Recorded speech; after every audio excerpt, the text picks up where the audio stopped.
तो हम स्टार्ट करते हैं अपना अगला चैप्टर। इसका नाम है एवोल्यूशन, ह्यूमन लाइफ का एवोल्यूशन, इस दुनिया का एवोल्यूशन। तो सबसे पहले हम बात करते हैं ओरिजिन ऑफ यूनिवर्स के बारे में। पूरी यूनिवर्स का जो ओरिजिन हुआ है वो 20 बिलियन ईयर्स एगो हुआ है। 1 बिलियन में 1000 मिलियन होते हैं, यानी कि 20 बिलियन ईयर एगो का मतलब हो गया 20,000 मिलियन ईयर एगो, यानी कि 20 इंटू 10⁹ मिलियन ईयर्स एगो। ठीक है। तो ओरिजिन ऑफ यूनिवर्स को जो एक्सप्लेन करती है वो थ्योरी, उसका नाम है बिग बैंग थ्योरी। और ओरिजिन ऑफ यूनिवर्स हुआ है 20 बिलियन ईयर एगो। उसके बाद आज से 5 billion year ago formation of sun हुआ है। Formation of earth 4.5 billion year ago, यानी कि फॉर्मेशन ऑफ सन के 500 मिलियन ईयर्स बाद। ठीक है। उसके बाद फॉर्मेशन ऑफ अर्थ कब हुआ? 4.5 बिलियन ईयर एगो। उसके 500 मिलियन ईयर बाद फॉर्मेशन ऑफ आपका फर्स्ट साइन ऑफ लाइफ यहाँ पे देखने को मिला, यानी कि 4 बिलियन ईयर एगो, या फिर एक जगह एक्यूरेट लिखा है 3.8 बिलियन ईयर एगो। तो अगर 3.8 दिखे तो वो उसको मार्क करना। ठीक है। उसके बाद फर्स्ट मैक्रोमोलिक्यूल मिलता है 3 billion year ago. First cell मिलता है 2 बिलियन ईयर एगो। इन्वर्टिब्रेट्स आते हैं 500 मिलियन ईयर एगो। एंड एंसेस्टर ऑफ मैन आज से 15 मिलियन ईयर एगो इवॉल्व हुए। अब हम बात करते हैं theory of origin of life on earth के बारे में। ये कौन कौन सी थ्योरी हैं जो कि एक्सप्लेन करती हैं कि लाइफ अर्थ पे कैसे इवॉल्व हुई। तो एक थ्योरी है वो कहती है, जिसे हम बोलते हैं थ्योरी ऑफ स्पेशल क्रिएशन। तो ये बोलती है कि life was created by super power in 6 days। There is no change in the form of life, यानी कि जैसे पहले थी वैसी आज है, कोई भी चेंज नहीं हुआ है, कोई भी एवोल्यूशन नहीं हुआ है। और अर्थ इज़ 4000 ईयर ओल्ड।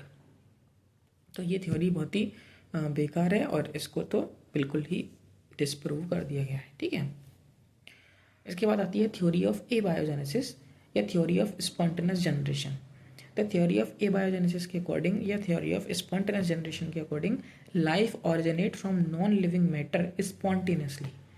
इनका एग्जाम्पल क्या है कि mud of Nile when heated by sun give rise to crocodile. तो ये थ्योरी भी आपकी डिस्प्रूव कर दी गई लुईस पास्चर के द्वारा। यहाँ पे पेज पे ऊपर एक वर्ड लिखा हुआ है नियोप्लीना। ये एक लिंक है, कनेक्टिंग लिंक है बिटवीन एनालिड्स टू मॉलस्क। अगली थ्योरी आती है थ्योरी ऑफ बायोजेनेसिस। और थ्योरी ऑफ बायोजेनेसिस के अकॉर्डिंग एक वर्ड आता है ओमनिस वाइवम एक्स वाइवो। इसका मतलब होता है कि life arise from pre existing life. ठीक है। तो इस के प्रूफ जो है वो आपका दिया रेड्डी ने, स्प्लेंजानी ने एंड पास्चर ने। तो इन्होंने बोला कि life originate from pre existing life. Life सिर्फ प्री एग्जिस्टिंग लाइफ से ही आ सकती है। और पास्चर ने भी, स्वर्ण ने एक्सपेरिमेंट किया। इसके बाद हमारी अगली थ्योरी है, इसका नाम है कॉस्मोजोइक थ्योरी। तो कॉस्मोजोइक थ्योरी के अकॉर्डिंग लाइफ जो है वो किसी आउटर स्पेस से आई है। इसे हम थ्योरी ऑफ पैंसपर्मिया भी बोलते हैं। Panspermia state that life is present through out the universe, यानी कि पूरे यूनिवर्स में लाइफ एग्जिस्ट करती है, वहाँ पे प्रेजेंट है। एंड कोई सीड इस स्पेस में से कहीं से अर्थ पे आया और यहाँ पे भी लाइफ जनरेट हो गई। लेकिन सबसे ज़्यादा एक्सेप्टेड थ्योरी हमारी ये वाली थ्योरी है, जिसका नाम है थ्योरी ऑफ केमिकल एवोल्यूशन। इसे ओपरन एंड हेल्डाने हाइपोथेसिस भी बोलते हैं। तो ये ओरिजिन ऑफ लाइफ को एक्सप्लेन करती है। इसके according abiogenesis first, biogenesis then after. तो इसके अकॉर्डिंग लाइफ जो है वो ओरिजिनेट हुई है in dilute hot soup of ocean where chemical interactions with each other to form first life. यानी कि बहुत गरम गरम समुद्र जो है उसने एज अ सॉल्वेंट काम किया और टेम्परेचर बहुत ज़्यादा था, और ऐसे करके पहला लाइफ जो है वो फॉर्म हुई उस कंडीशंस में। तो इसके लिए इन्होंने एक एक्सपेरिमेंट भी किया है। वो एक्सपेरिमेंट के बारे में हम बात करेंगे, लेकिन हम देखते हैं कि पहले इस थ्योरी के अकॉर्डिंग वहाँ कंडीशंस कैसी थी। पहले आपके पास CO2 ज़्यादा था। पहले जो कंडीशंस थी वो रिड्यूसिंग नेचर था, यानी कि पहले हाइड्रोजन गैस ज़्यादा थी, ऑक्सीजन नहीं थी। CO2 ज़्यादा थी, मीथेन ज़्यादा थी और अमोनिया ज़्यादा थी। ठीक है। वाटर वेपर्स थे। तो होता क्या था, यहाँ पे लाइटनिंग होती थी, UV रेज आती थी, तो उससे केमिकल रिएक्शंस होती थी। और फिर पहला बायो मैक्रोमोलिक्यूल मिला अमीनो एसिड्स मिले यानी कि न्यूक्लियोटाइड और फैटी एसिड मिले, ठीक है, बायो माइक्रो मॉलिक्यूल सॉरी। फिर बायो माइक्रो मॉलिक्यूल से बायो मैक्रो मॉलिक्यूल बना, जैसे कि आरएनए, प्रोटीन या पॉलीसेक्राइड। फिर इनसे बायो मैक्रो मॉलिक्यूल से प्रोटोबायोन्ट्स यानी कि कोएसरफेट्स और माइक्रो स्फेरेट्स, ठीक है, ये मिले। तो इनके पास कोई भी जेनेटिक मटेरियल नहीं था, ठीक है। फिर प्रोटोबायोन्ट्स से हमारा पहला सेल मिला जिसके पास पहला आरएनए जेनेटिक मटेरियल था, ठीक है। तो इस ही थ्योरी को एक्सप्लेन करने के लिए हमारे पास एक एक्सपेरिमेंट है जो कि यूरे और मिलर ने किया है 1953 में। तो यूरे और मिलर ने किया क्या है, यहाँ पे आपका मीथेन, अमोनिया और हाइड्रोजन 2:1:2 इस रेशो में ली, ठीक है।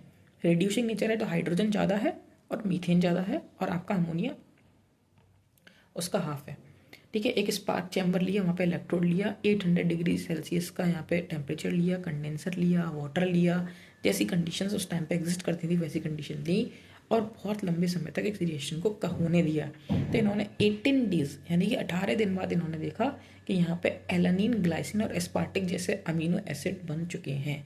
ग्लाइसिन आपका सिंपलेस्ट है, इसमें सिर्फ एक हाइड्रोजन होता है आर ग्रुप की जगह पे, और एलानिन में आपका CH3 होता है, ठीक है। अब हम बात करते हैं फर्स्ट सेल के बारे में। तो जो पहला सेल जो आया वो प्रोकैरियोटिक सेल था। ये एनएरोबिक था क्योंकि भाई ऑक्सीजन वहाँ पे प्रेजेंट नहीं थी, और हेटेरोट्रॉपिक था, ये खाना भी नहीं बनाना जानता था। फिर उसके बाद हेटेरोट्रॉपिक के बाद ये आया कीमोऑटोट्रॉपिक, केमिकल्स की मदद से इन्होंने अपना खाना खुद बनाना सीखा, कीमोऑटोट्रॉप्स। फिर उसके बाद एन ऑक्सीजोनिक फोटोऑटोट्रॉप। फिर ये फोटोऑटोट्रॉप तो हुए पर अभी भी ऑक्सीजन नहीं आई है। फिर ऑक्सीजेनिक फोटोऑटोट्रॉप, और ऑक्सीजेनिक फोटोऑटोट्रॉप्स को ही हमने बोला ब्लू ग्रीन एल्गी, और इन्होंने इन्वायरमेंट में पहली बार ऑक्सीजन रिलीज करी, और ऑक्सीजन रिलीज करने के बाद हमारे पास आते हैं यूकैरियोट्स। अब हम बात करते हैं कि एविडेंस क्या है एवोल्यूशन की। तो एवोल्यूशन के एविडेंस हमारे पास एक नहीं पाँच हैं। पैलेंटोलॉजिकल एविडेंसेस मिलते हैं हमें, इसके अलावा होमोलोगस और एनालोगस ऑर्गन्स हमें देखने को मिलते हैं, इसके अलावा हमें एम्ब्रियोलॉजिकल एविडेंस देखने को मिलते हैं, नेचुरल सिलेक्शन देखने को मिलता है ना, और इसके बाद हमें आर्टिफिशियल सिलेक्शन भी देखने को मिलता है।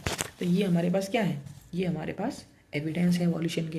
तो हम एक एक करके समझते हैं। पैलेंटोलॉजिकल एविडेंसेस में आते हैं आपके फॉसिल्स, मिसिंग लिंक्स या फिर connecting links.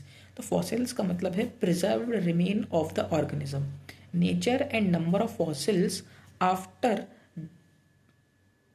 Nature and number of fossil differ in different layer of earth. तो जैसे जैसे लेयर अर्थ की है वैसे वैसे ये आपके बदलते जाएंगे टाइम के अकॉर्डिंग, जितना ज़्यादा नीचे है उतना ज़्यादा पुराना है।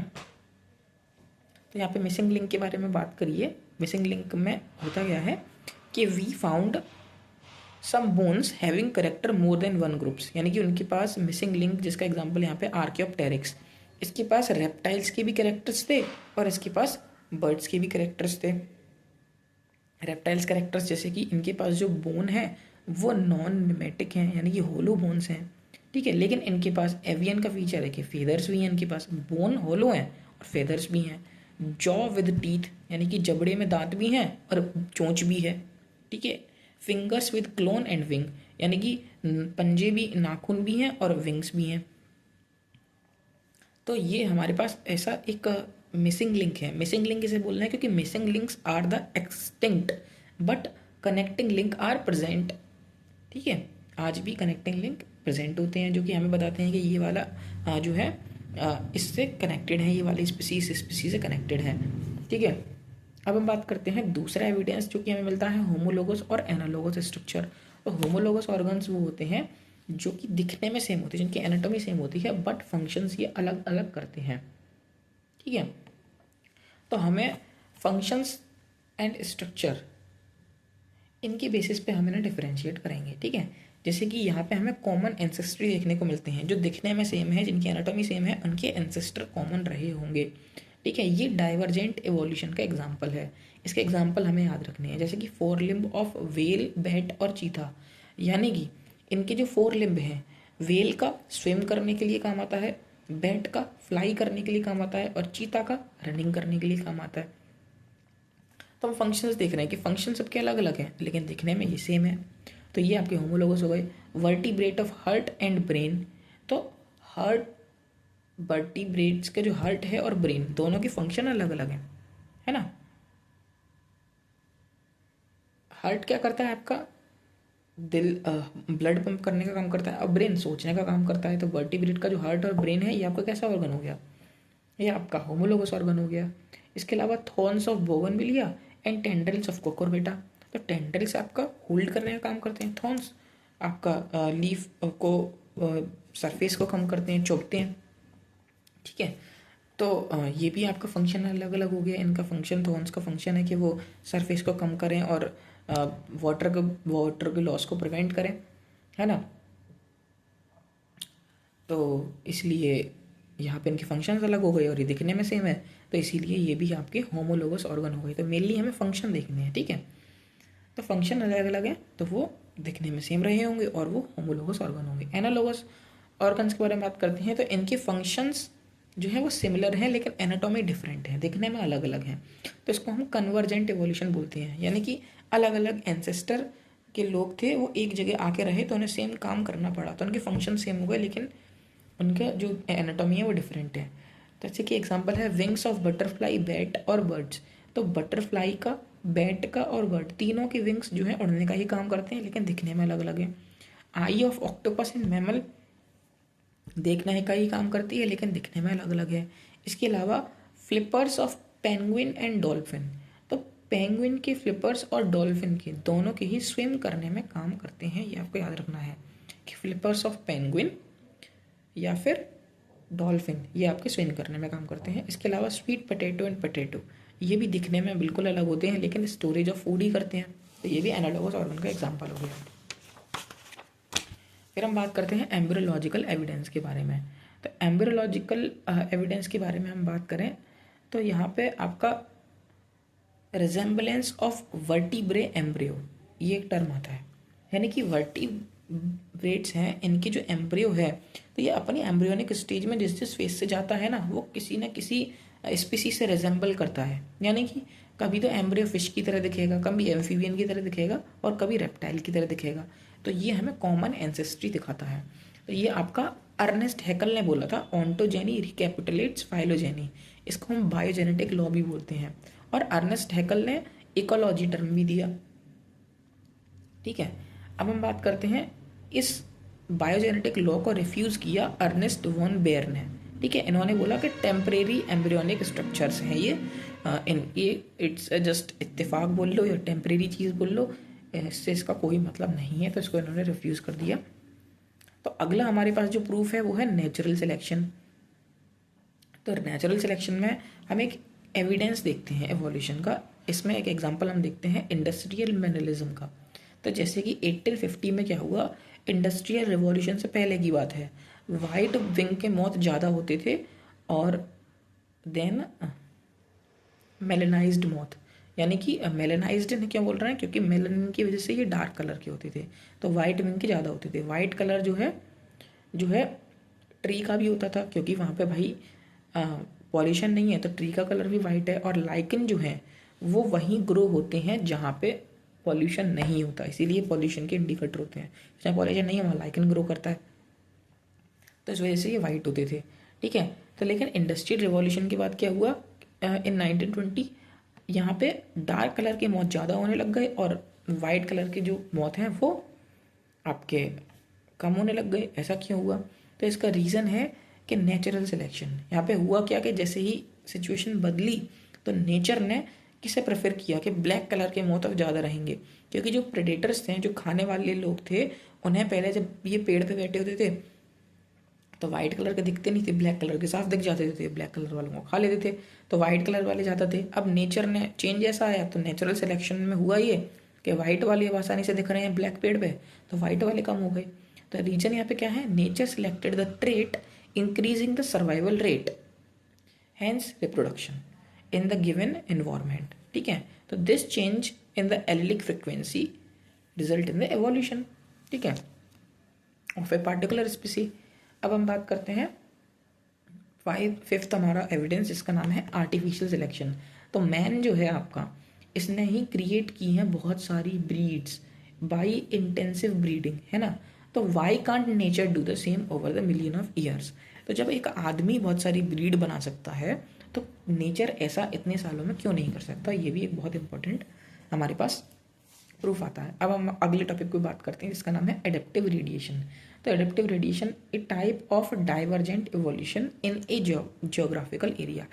अगर एक जियोग्राफिकल एरिया के बारे में बात करोगे तो ये एक तरह का डाइवर्जेंट इवोल्यूशन है, लेकिन एक से ज़्यादा जब हम एडेप्टिव रेडिएशन को देखते हैं, एक से ज़्यादा डाइवर्जेंट इवोल्यूशन को देखते हैं, तो वो एग्जाम्पल हो जाता है कन्वर्जेंट इवोल्यूशन का। आगे समझेंगे इसको, यहाँ पे थ्योरी देखते हैं। तो यहाँ पे हम देखते हैं process of evolution in different species in a given geographical area starting from a point and literally radiating to other area of the geography यानी कि हैबिटेट्स। तो यहाँ पे ये एडेप्टिव रेडिएशन एक एवोल्यूशन की प्रोसेस है। इनमें क्या होता है कि डिफरेंट स्पीसीज बन रही हैं, कोई पार्टिकुलर जियोग्राफिकल एरिया शेयर कर रही हैं, ठीक है, जो कि एक पॉइंट से स्टार्ट हुआ। किसी पार्टिकुलर एक स्पीसी थी जो कि अब कई सारी स्पीसीज में रेडिएट हो चुकी है, literally radiating to the other area of the geography, अलग अलग ज्योग्राफी में, ठीक है। तो इसका एग्जांपल है Darwin finches on the Galapagos island. तो यहाँ पे हमें याद रखना है कि इनकी जो शिप थी डार्विन की, ये HMS बीगल शिप का नाम था और 1831 में ये गए थे वहाँ पे, ठीक है। तो यहाँ पे हमें एग्जाम्पल देख सकते हैं कि मैनी फिंचेस, कुछ वेजिटेरियन हैं, कुछ इंसेक्टिवोरस हैं, कुछ कैक्टस ईटिंग है, कुछ ओरिजिनल सीड ईटिंग है, कुछ फ्रूट खा रही हैं, है ना। तो पहले एक टाइप की फिंच रही होगी और उसने जहाँ पे जैसे जैसे जो भी सिचुएशन है उसके अकॉर्डिंग अपने आप को डाल लिया, उन्होंने रेडिएट कर लिया अपने आप को। तो यहाँ पे लिखा है कि many finches evolved from the original seed eating finches from the same island. तो ओरिजिनली वहाँ पे सीड ईटिंग थी, लेकिन उसके बाद वहाँ पे और भी तरह की आ गई, ठीक है, जैसे कि इंसेक्टिवोरस आ गई या फिर कैक्टस ईटिंग फिंचेस भी देखने को मिले। फिर हम बात करते हैं example to adaptive radiations occur on Australian continent. तो यहाँ पे क्या हुआ, 2 अडेप्टिव रेडिएशन हुई ऑस्ट्रेलिया में। तो जब इन्हें हम पढ़ेंगे तो हम यहाँ पे कन्वर्जेंट इवोल्यूशन को देखेंगे। तो पहला यहाँ पे हुआ आपका मार्सुपियल्स और दूसरा हुआ प्लासेंटल का। तो one is of the marsupial mammals in which different marsupial arose in different part of the Australia from common ancestor था, ठीक है। तो उससे अलग अलग तरह के मार्सुपियल आपको अलग अलग ऑस्ट्रेलिया के पार्ट में देखने को मिले। जैसे मार्सुपियल में रेडिएशंस में आपको tiger cat, banded anteater, marsupial rat, kangaroo, wombat, koala और सुगर स्लाइडर, तो ये हमें देखने को मिले। इसके अलावा दूसरा हमें देखने को मिला एडेप्टिव रेडिएशन जो कि है ऑस्ट्रेलिया में प्लासेंटल मैमल्स का। तो यहाँ पे प्लेसेंटल मैमल्स में हमें mole, anteater, mouse, lemur, flying squirrel, bobcat, wolf ये हमें देखने को मिले। तो जब हम when more than one adaptive radiation occur in an area one can call this convergent evolution. तो यहाँ पे मैंने ये एक्सप्लेन किया है कि when more than one adaptive radiation convergent evolution कैसे हुआ, कि यहाँ पे मार्सुपियल है, प्लासेंटल है। तो हम किसी पार्टिकुलर एक एरिया में जब हम देखा अपने सर्कल बना के, तो हमें देखा कि ये तो कन्वर्जेंट इवोल्यूशन है, अलग अलग एंसेस्टर के लोग एक जगह आके सेम जैसे फंक्शन कर रहे हैं, एनालॉगी दिखा रहे हैं, ठीक है, फंक्शन सेम एंड जो इनकी एनाटॉमी है वो डिफरेंट, ठीक है। तो अब हम बात करते हैं कन्वर्जेंट इवोल्यूशन के एग्जाम्पल के बारे में। मार्सुपियल और प्लासेंटल में कैसे कन्वर्जेंट देखा, तो हमने एक पार्टिकुलर एरिया उठाया। तो मार्सुपियल का मैं पहले बोलूँगा और उसके रेस्पेक्ट में प्लासेंटल का वहाँ पे उसी के जैसा फंक्शन करने वाला कौन है। तो मोल का mole, marsupial mole, placental mole, numbat, anteater, marsupial mouse, spotted cuscus, lemur, flying phalanger, flying squirrel, Tasmanian tiger cat, bobcat, Tasmanian wolf. तो ये जो सामने के जो लोग हैं, लेफ्ट साइड में मार्सुपियल और राइट साइड में प्लेसेंटल्स हैं, ठीक है। तो ये एक दूसरे के कन्वर्जेंट इवोल्यूशन के एग्जाम्पल हैं, एक दूसरे के एनालॉगस हैं, ठीक है। अब हम इनके फंक्शंस तो सेम है, लेकिन इनकी जो एनाटॉमी है वो डिफरेंट है। अब हम बात करते हैं थ्योरी ऑफ इवोल्यूशन के बारे में। तो थ्योरी ऑफ इवोल्यूशन जो है, लेमार्क की थ्योरी हम पढ़ेंगे, डार्विन की थ्योरी पढ़ेंगे और उसके बाद ह्यूगो डे वेरिस की थ्योरी हम पढ़ेंगे, ठीक है। तो सबसे पहले बात करते हैं थ्योरी ऑफ इनहेरिटेंस, पहली वाली लेमार्क की थ्योरी। तो यहाँ पे है theory of inheritance of acquired characters, यानी कि use and disuse of organs. तो ये आपकी लेमार्क ने दी। और यहाँ पे इन्होंने जिराफ के नेक के बारे में बात करी है, बियर का, डियर का, और किसी का लिख के है तो गलत हो जाएगा, ठीक है। तो ये लेमार्क ने दिया, इन्होंने बोला कि now need lead to use, और न्यू नीड क्या है कि लीड अगर है यूज और डिसयूज ऑफ ऑर्गन, ठीक है। न्यू नीड्स, अब नई ज़रूरतें जो हैं वो उसके अकॉर्डिंग, हम मान लो हमारी अब ज़रूरत ही कुछ बदल गई, तो किसी ऑर्गन की ज़रूरत ज़्यादा पड़ रही है, किसी की कम पड़ रही है, तो उसके अकॉर्डिंग एवोल्यूशन होगा। इनका कहने का मतलब ये था। तो continuous use lead to enlargement and development of an organ, acquired character are passed on next generation. ये इन्होंने बोला कि एक्वायर्ड करेक्टर्स जो है वो पास हो रहे हैं नई जनरेशन में। तो इसको भैया और ज़्यादा नॉट बिलीव्ड एनी मोर, क्योंकि हम जानते हैं only genetical changes can transfer to the next generation, acquired changes can't. क्योंकि अगर कोई बहुत अच्छा क्रिकेट खेलता है तो उसका बेटा भी क्रिकेट खेलना में अच्छा हो, मतलब उसे एक्वायर करना पड़ेगा ना थ्रू आउट द लाइफ, ज़रूरी नहीं है ना कि ऐसा हो ही हो। तो इस थ्योरी को आपका रिफ्यूज़ कर दिया गया विशमैन ने। इन्होंने कहा कि continuity of the germ plasm, इस थ्योरी को उन्होंने दिया, क्योंकि सिर्फ जर्म प्लाज्म की ही कंटिन्यूटी मान्य होगी। एक्वायर्ड करेक्टर आप कह रहे हो कि अगर इसकी गर्दन लंबी है तो इसके बेटे की भी अब गर्दन लंबी होगी, और ये उसने अपने जीवन काल में एक्वायर किया है, तो ये मान्य नहीं होगा। फिर हमारे पास अगली थ्योरी जिसका नाम है डार्विन थ्योरी ऑफ इवोल्यूशन। इसके अकॉर्डिंग डार्विन जो है, चार्ल्स डार्विन, ये इन्फ्लुएंस्ड थे थॉमस मेल्थस से, इन्फ्लुएंस्ड बाई थॉमस मेल्थस, ठीक है। तो inheritable variations which make resource utilisation better for few individual. इनके अकॉर्डिंग ऐसे इनहेरिटेबल वेरिएशंस जो कि रिसोर्स यूटिलाइजेशन को बेटर बना देते हैं कुछ इंडिविजुअल्स के लिए, बेटर एडेप्टेड टू इन्वायरमेंट, वो उस इन्वायरमेंट में बेटर हो जाते हैं, will able only those to reproduce leave more progeny. तो नेचर हमारा ये है कि उन्हें ही रिप्रोड्यूस करने के लिए सपोर्ट करेगा और वही अपने बच्चे कर पाएंगे। तो यहाँ पे इन्होंने टू की कॉन्सेप्ट्स दिए। पहला ब्रांचिंग डिसेंट्स, यानी कि कॉमन एंसेस्ट्री, यानी कि एक बंदा है और उसी से कई सारी रेडिएशंस निकल रही हैं, वही कॉमन एंसेस्ट्री वाला यानी कि होमोलॉगी वाला इन्होंने कॉन्सेप्ट दिया, ठीक है। एंड नेचुरल सिलेक्शन के बारे में इन्होंने बात करी डार्विन ने। तो डार्विन्स के जो वेरिएशंस थे ये बहुत स्मॉल थे और डायरेक्शनल थे। अकॉर्डिंग टू डार्विन जो इनके वेरिएशंस हैं वो स्मॉल है, डायरेक्शनल हैं। सिमिलर रिजल्ट्स जो डार्विन को मिले, ऐसे ही similar results were concluded by Alfred Wallace, जो कि वर्क कर रहे थे मलाई आर्चिपेलागो में। तो इनको भी सेम डार्विन जैसे ही रिजल्ट्स देखने को मिले। और तीसरी थ्योरी जो है वो म्यूटेशन वाली थ्योरी है, और इसको हमें दिया ह्यूगो डे वेरीज ने। तो ह्यूगो डे वेरीज जो है वो वर्क कर रहे थे इवनिंग प्राइमोस पे, ठीक है। तो इन्होंने बोला कि म्यूटेशन की वजह से एवोल्यूशन होता है। म्यूटेशंस इनके अकॉर्डिंग रैंडम थे और डायरेक्शन लेस थे। तो इन डायरेक्शन लेस और रैंडम म्यूटेशंस को इन्होंने वर्ड दिया सॉल्टेशन, यानी कि single step large mutation cause speciation, इस सॉल्टेशन वर्ड का मतलब है। लेकिन एकदम लेटेस्ट मॉडर्न थ्योरी है वो है नियो डार्वियन थ्योरी। इनके अकॉर्डिंग डार्विन की बात और म्यूटेशन दोनों की बात जो है वो सच है। अब हम बात करते हैं अपने अगले टॉपिक जिसका नाम है हार्डी वीनबर्ग प्रिंसिपल।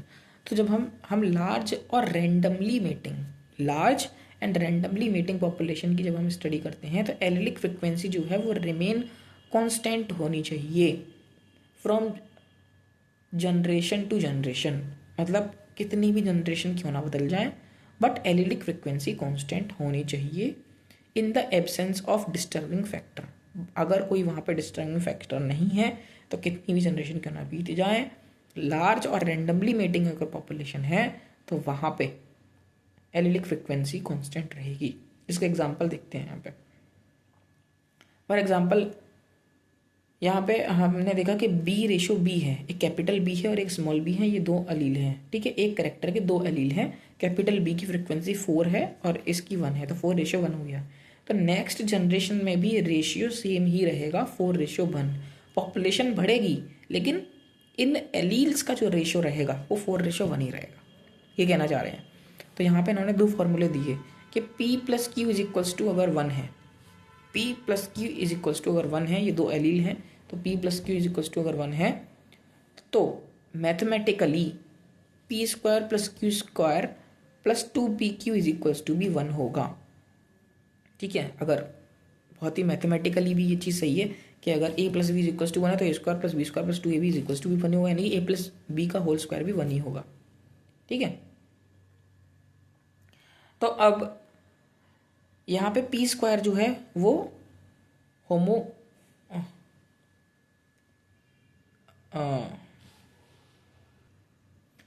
तो यहाँ पे p² आपका होमोजाइगस आपका डोमिनेंट मान लो, q² को आपका होमोजाइगस रिसेसिव मान लो, तो आपका pq जो है वो आपका हेट्रोजाइगस हो जाएगा। ठीक है, तो ये इक्वेशन हमें दोनों यहाँ पे हार्डी-वीनबर्ग प्रिंसिपल बताते हैं। तो ऐसे कौन कौन से फैक्टर्स हैं जो हार्डी-वीनबर्ग इक्विलिब्रियम को डिस्टर्ब करते हैं? तो ऐसे हमारे पास 5 हैं। सबसे पहला है जीन माइग्रेशन, दूसरा है जीन ड्रिफ्ट यानी कि जेनेटिक ड्रिफ्ट, फिर म्यूटेशन, चौथा है जेनेटिक रिकॉम्बिनेशन एंड पांचवा है नेचुरल सिलेक्शन। जी हाँ, जेनेटिक रिकॉम्बिनेशन भी है। ठीक है, तो जीन माइग्रेशन के बारे में बात करते हैं। तो यहाँ पे मान लो कोई पॉपुलेशन ए है, कोई पॉपुलेशन बी है, तो कोई पॉपुलेशन ए से कोई पॉपुलेशन बी में चला जाता है। तो जब रिपीटेड जीन माइग्रेशन होता है तो उसको हम जीन फ्लो बोलते हैं। ये बात हमें याद रखना है कि जब एक मतलब पार्टिकुलर कुछ लोग वहाँ पे चले गए, new allele for a character add हो गया, वहाँ पे कोई ए पॉपुलेशन से बी पॉपुलेशन में आ गया तो इसको जीन माइग्रेशन बोला। नया एलील का कैरेक्टर ऐड हो गया किसी भी एलीलिक फ्रिक्वेंसी में, और जब लगातार बहुत बार ऐसा जीन का माइग्रेशन होता है तो इसे जीन फ्लो बोलते हैं, मल्टीपल टाइम्स जीन माइग्रेशन को।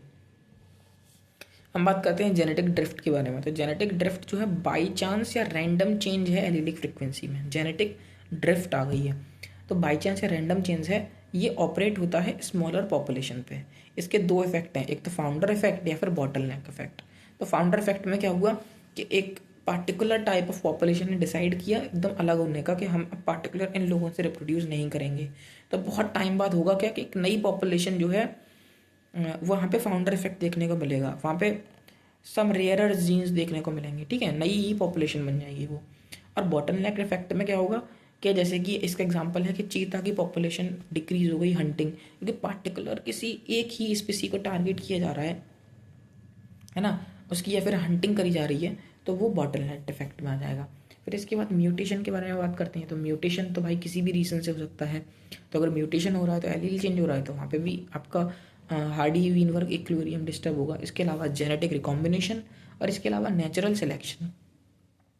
सिलेक्शन भी हार्डी-वीनबर्ग इक्विलिब्रियम को डिस्टर्ब कर रहा है। तो हार्डी-वीनबर्ग एक बहुत ही आइडियल केस है कि जनरेशन आफ्टर जनरेशन भाई जेनेटिक रिकॉम्बिनेशन तो होगा ही ना, इवन नेचुरल सिलेक्शन भी होगा ही। ठीक है, तो नेचुरल सिलेक्शन के बारे में बात करते हैं। तो ये भी आपका 3 तरह का हो सकता है, ये स्टेबलाइजिंग हो सकता है, डायरेक्शनल हो सकता है, डिसरप्टिव हो सकता है।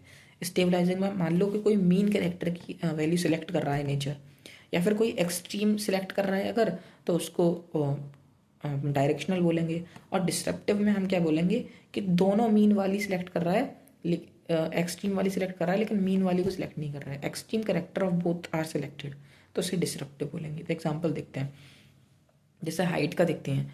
तो अगर मान लो ड्वार्फ और टॉल है, तो अगर सिर्फ आपका मीडियम हाइट वाले ही अगर नेचर सेलेक्ट कर रहा है तो वो स्टेबलाइजिंग हो गई, सिर्फ टॉल वाले सिलेक्ट कर रहा है तो डायरेक्शनल हो गए, और या तो सिर्फ टॉल या फिर सिर्फ ड्वार्फ ही सिलेक्ट कर रहा है तो वो डिसरप्टिव हो गए। पर एक्चुअल ये एग्जाम्पल्स नहीं है। एग्जाम्पल देखते हैं रियल में क्या होता है, जैसे कि weight of new born baby. तो अगर weight of new born baby है या हाइट के बारे में बात करें तो ये स्टेबलाइजिंग नेचुरल सिलेक्शन हुआ है, यहाँ पे देखने को मिला है कि ना बहुत ज़्यादा एक्सट्रीम सिलेक्टेड नहीं करेगा, यहाँ पे आपका मीन वैल्यू सिलेक्ट करी है नेचर ने। इसके अलावा मेज़ में डिसरप्टिव देखने को मिला है, और इंडस्ट्रियल मौत के केस में जो हमने एग्जाम्पल पढ़ा था वहाँ पे हमें डायरेक्शनल देखने को मिला है, वहाँ पे एक एक्सट्रीम को ही सिलेक्ट किया नेचर ने। आगे बढ़ते हैं अपने अगले टॉपिक में, और यहाँ पे हमारा अगला टॉपिक है a brief account of evolution. अब हम ब्रीफ में देखेंगे कि कैसे लाइफ बनी। तो जो हमने सबसे पहले पेज पे हमने देखा था कि 20 बिलियन ईयर एगो हमारा यूनिवर्स बना, 5 बिलियन ईयर एगो हमारा सन बना, 4 बिलियन ईयर एगो पहली बार लाइफ दिखी, 3 बिलियन ईयर एगो हमारे पास पहले मैक्रोमोलिक्यूल्स आए, और 2 बिलियन ईयर एगो हमारे पास पहली बार फर्स्ट सेलुलर जो है फॉर्म मिली देखने को। तो यहाँ से हम आगे स्टार्ट करते हैं। 2 बिलियन ईयर एगो मतलब है 2000 मिलियन ईयर एगो।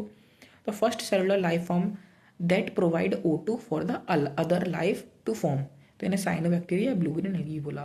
500 million year ago invertebrates were form and active.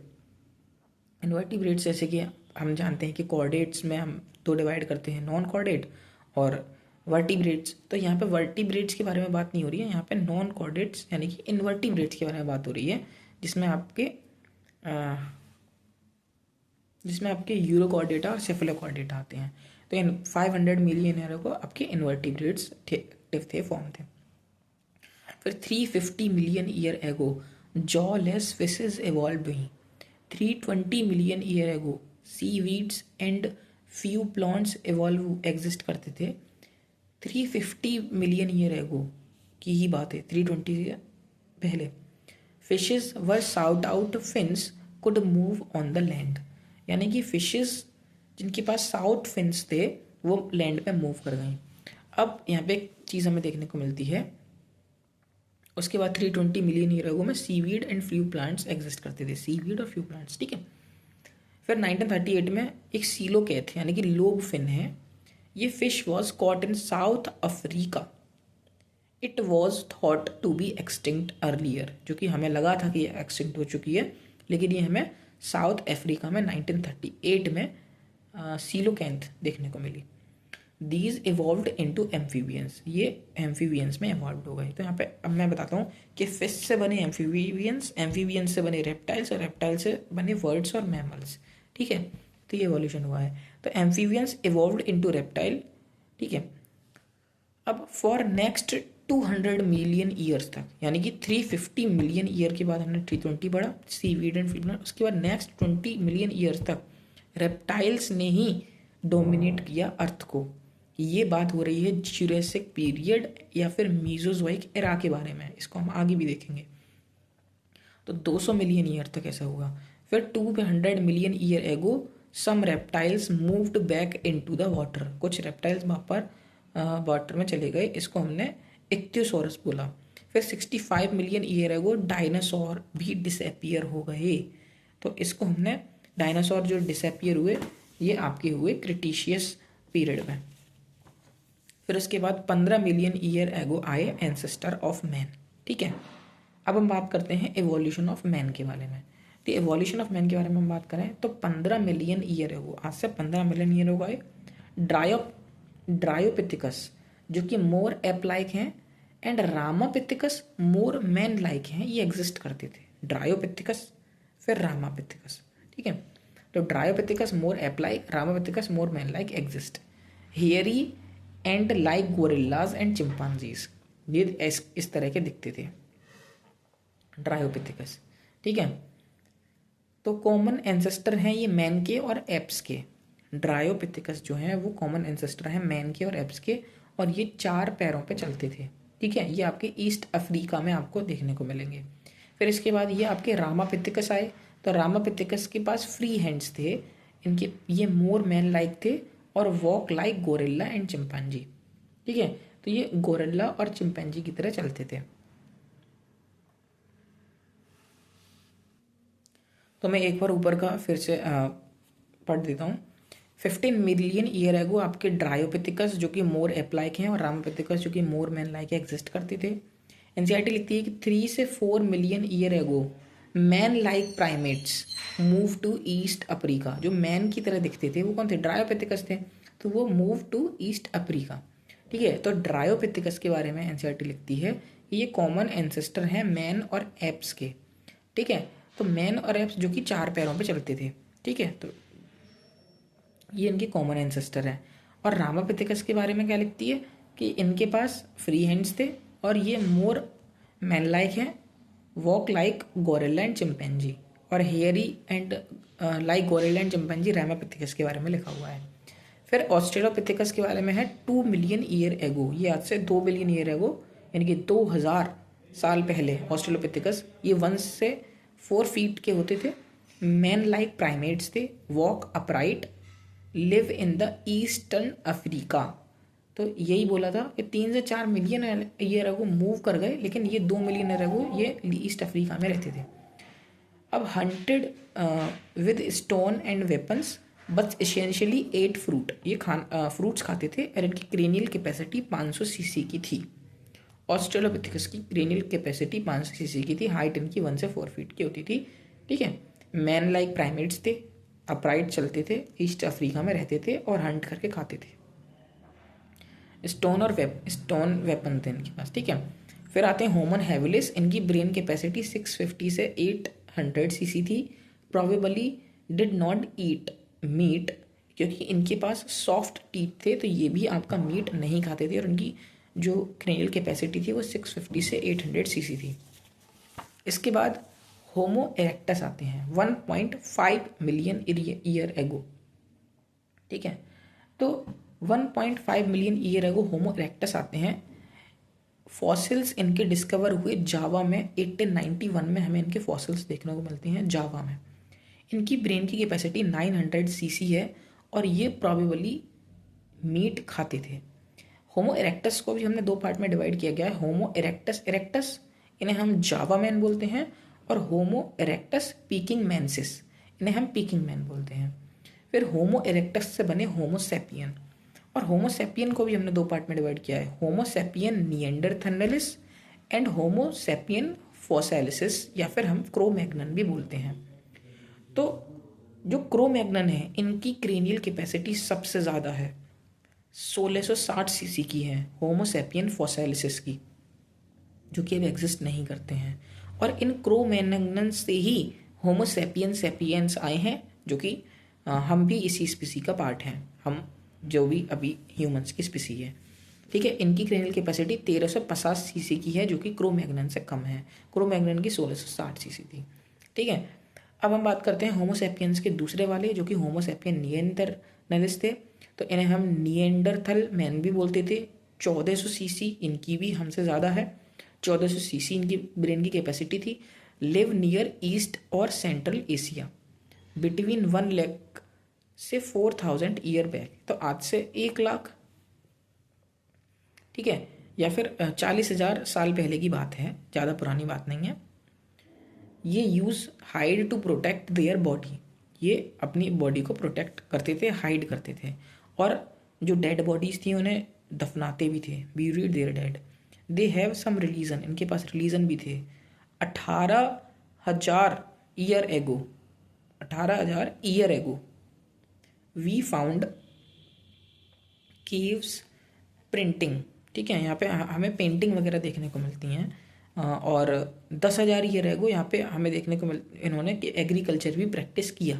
ठीक है, और होमो सैपियंस के बारे में बात करें, यानी ह्यूमंस की स्पीसी की बात करें, तो ये आपकी 75,000 से 10,000 ईयर एगो आ गए हैं। यानी कि होमो सैपियंस जो हैं, होमो सैपियंस 10,000 से 75,000 साल के बीच में एपियर हो गए हैं। अब हम बात करते हैं यहाँ पे ट्राइनासोरस रेक्स के बारे में। तो ये एनसीईआरटी में नाम है, ये 20 फीट ऊंचा या फिर लंबा डायनासोर है, रेप्टाइल है। ठीक है, अब हम बात करते हैं इवोल्यूशन के बारे में, एनसीईआरटी के चार्ट्स के बारे में और एरा पीरियड वगैरह के बारे में। तो सबसे पहले हम बात करते हैं ईओन। तो 2 ईओन में बांटा है पूरे टाइम को, प्री कैम्ब्रियन और फेनेरोजोइक। ठीक है, प्री कैम्ब्रियन और फेनेरोजोइक ये ईओन है। अब प्री कैम्ब्रियन में जो एरा आते हैं वो आते हैं एर्कोजोइक और प्रोटोजोइक, और फेनेरोजोइक ईओन में जो एरा आते हैं वो हैं आपके पैलियोजोइक, मीजोजोइक और सीनोजोइक। तो इसको हम ओल्ड से न्यू की तरफ बोलें तो आएंगे आर्कियोजोइक, प्रोटोजोइक, पैलियोजोइक, मीजोजोइक, सीनोजोइक, ये एरा हैं। अब हम पीरियड के बारे में बात करें तो अर्लीस्ट लाइफ जो है वो आपकी 2000 मिलियन ईयर एगो की अगर हम बात करते हैं, जो पहला सेल यहाँ पे आया तो वो आपका प्रोटेरोजोइक। ठीक है, तो प्रोटेरोजोइक अर्लीस्ट लाइफ, या इससे पहले का वही टाइम चल रहा था प्री कैम्ब्रियन वाला। ठीक है, तो इससे ऊपर से अपन को मेनली मतलब है, इससे पहले जो आपका 3 बिलियन ईयर एगो, 4 बिलियन ईयर एगो, 20 बिलियन ईयर एगो वाला जो टाइम है वो आपका प्री कैम्ब्रियन ईओन वाला है, यानी कि आर्कोजोइक एरा वाला है। ठीक है, तो हम बात करते हैं पैलियोजोइक एरा से। तो पैलियोजोइक एरा में जो आपके पीरियड हैं वो है सिल दे कार्पे Silurian, Devonian, Carboniferous, Permian, old से न्यू की तरफ। फिर मीजोजोइक एरा आया तो Triassic, Jurassic, Cretaceous. Cenozoic era आया तो टर्सरी और क्वाटरनरी। ये अभी इस समय क्वाटरनरी पीरियड चल रहा है। फिर हम बात करते हैं एनसीईआरटी की चार्ट के बारे में। तो अर्ली एनसीईआरटी में चार्ट बना है अर्ली रेप्टाइल्स का, इसे ये सेमोरिया भी बोलते हैं। और ये कार्बोनिफेरस पीरियड की बात है, पेलियोजोइक इरा में। ठीक है, तो कार्बोनिफेरस पीरियड में अर्ली रेप्टाइल्स यहाँ पे होते थे। फिर अर्ली रेप्टाइल्स में डिवाइड हुए सोरोप्सिड और साइनेप्सिड। तो साइनेप्सिड के बारे में पहले देख लेते हैं। साइनेप्सिड एक्सटेंट हो गए, साइनेप्सिड से आए प्लेकोसोरस, ये भी एक्सटेंट हो गए।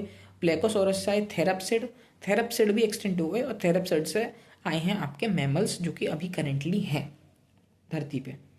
तो अर्ली रेप्टाइल्स क्या बने, सोरोप्सिड और साइनेप्सिड, साइनेप्सिड से प्लेकोसोरस, प्लेकोसोरस से थेराप्सिड, थेराप्सिड से मैमल। अब सौरपसिड के बारे में बात करें तो सौरपसिड से आपकी बनी थीकोडोंट, टर्टल, लिजार्ड, स्नेक और ट्यूटार्स। तो टर्टल, लिजार्ड, स्नेक और ट्यूटार्स तो आज भी हैं, लेकिन थीकोडोंट एक्सटेंट हो गए। थीकोडोंट से बने थे डायनासोर, क्रोकोडाइल और बर्ड्स। तो क्रोकोडाइल, बर्ड्स अभी भी हैं, लेकिन डायनासोर एक्सटेंट हो गए। ठीक है, आपका ये एक्सटेंट हो गए क्रिटिशियस वाले आपके पीरियड में, लेकिन मोस्ट अबेंडेंट थे ये ज्यूरासिक पीरियड में। ठीक है, अब हम सबसे एंड वाले पेज पे आ गए हैं और इसमें हमें प्लांट की इवोल्यूशन को देखना है। तो हम जानते हैं कि 2 बिलियन ईयर एगो, यानी कि 2000 मिलियन ईयर एगो हमारे पास साइनोबैक्टीरिया आ गए थे, जिन्होंने ऑक्सीजन इवॉल्व करी थी। तो इन्हें हमने ब्लू ग्रीन एल्गी भी बोला था। तो ग्रीन एल्गी यानी कि क्लोरोफिल वाले एंसेस्टर हैं ये। इनसे हमारे पास आए ब्रायोफाइट्स और टेरिडोफाइट्स। टेरिडोफाइट्स पहले हैं वेस्कुलर बंडल वाले एंसेस्टर, पहली बार इनके पास वेस्कुलर बंडल आए टेरिडोफाइट्स के पास। फिर टेरिडोफाइट्स आए आपके लाइकोप्सिडा और साइलोप्सिडा। साइलोप्सिडा से आया स्फीनोप्सिडा, टेरोप्सिडा यानी कि फर्न, जिम्नोस्पर्म एंड प्रोजिम्नोस्पर्म। जिम्नोस्पर्म के एग्जाम्पल हम जानते हैं जिंक, कोनिफर्स। ठीक है, प्रोजिम्नोस्पर्म से आपके बनते हैं सीड फंस और साइकस। साइकस के एग्जाम्पल भी हम जानते ही हैं। ठीक है, ये आपका प्रोजिम्नोस्पर्म का एग्जाम्पल है। और सीड फन से बनते हैं आपके एंजियोस्पर्म। एंजियोस्पर्म से बनते हैं आपके dicot and monocot. Monocot are the more advance, और मोनोकोट की एग्जाम्पल हैं आपकी फैमिलीसी, लिलिएसी एंड पोएसी। एंड आपके डाइकोट के एग्जाम्पल आपके पता ही है, फेबेसी, सोलेनेसी, ब्रासिकेसी। ठीक है, तो आपके एस्ट्रेसी, ये सारी फैमिली आपकी डाइकोट है। तो यहाँ पे हमारा जो इवोल्यूशन वाला चैप्टर है वो खत्म होता है। एक बार एनसीईआरटी से डायग्राम्स देख लेना।